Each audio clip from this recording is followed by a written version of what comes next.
Alam mo ba kung paano gamitin ang Ingco plastic tube welding tool? Well, I got you, my friend.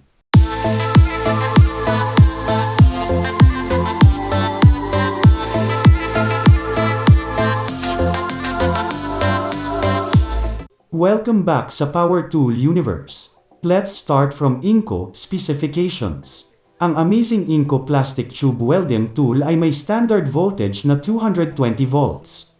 Ito ay may 800 watts. 16 to 63 mm ang suitable for heating sockets. Thermoregulator 0 to 300 Celsius.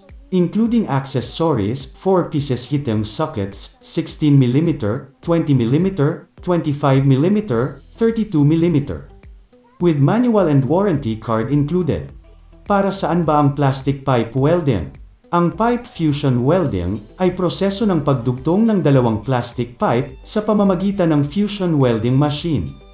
Sa halip na PVC cement, ang mga joint ng PPR ay pinapainit ng plastic pipe welding para pagdugtungin ang magkahiwalay na joint. Ang plastic welding ay ang proseso ng paglikha ng molecular bond sa pagitan ng dalawang magkatugmang thermoplastics. Pagtama ang pagkakaproseso ng pag-init at pagdugtong, ay hindi na kailanman tatagas ang tubig sa isang PPR joint.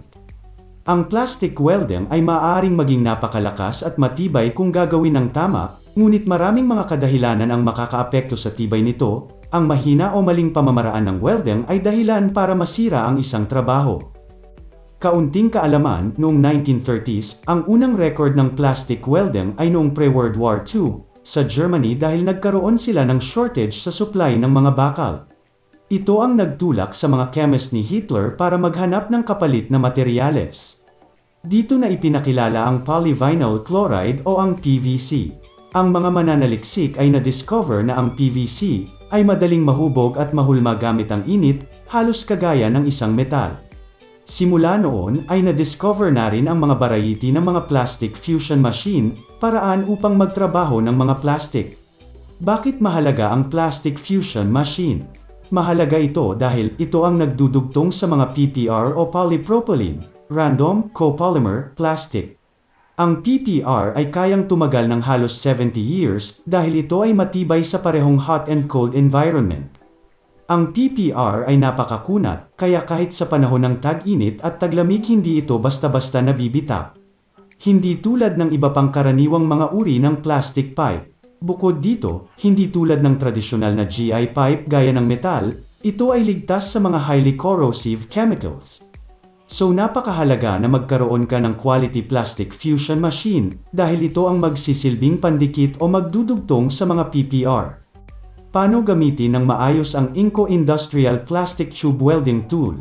Step 1. I-set ang tamang sukat ng heating sockets sa sukat ng PPR. Siguraduhing mahigpit ang pagkakakabit. Step 2. I-plug in sa power source ang welding tool at i-set sa tamang temperature. Maghintay ng hanggang 3 minuto, pag umilo na ang red light, pwede na tayo mag-joint ng PPR. Sukating maigi ang PPR na pagdudugtungin, siguraduhing meron itong allowance. Step 3. I-connect mo ang male or female joint sa tamang heating sockets. Final step, pagdugtungin ang lusaw na PPR para magdikit. Siguraduhing mahigpit ang pagkakadugtong. Bagay ba sakin ang Ingco Industrial Plastic Tube Welding Tool? Well, let me introduce to you the amazing Ingco Power Tool. Ingco tools are devoted to making professional quality tools affordable. The well-known brands are of high quality, but too expensive. Ingco believes that top quality refers to not only function, usability and appearance, but also efficiency, performance and maintainability. Now, let's back to our amazing Ingco Industrial Plastic Tube Welding Tool. Magkano nga ba ang offer price ni Ingco sa plastic tube welding tool niya? Well, to find out, you can click the link below.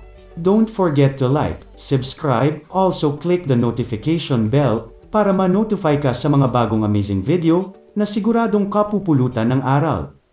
Okay, let's do the final thought. This amazing tool is good for you if you want to receive a good feedback sa mga client mo. Kung ikaw ay isang professional engineer, plumber, construction worker o iba pa. You definitely need a quality plastic welding tool para sa mga project mo.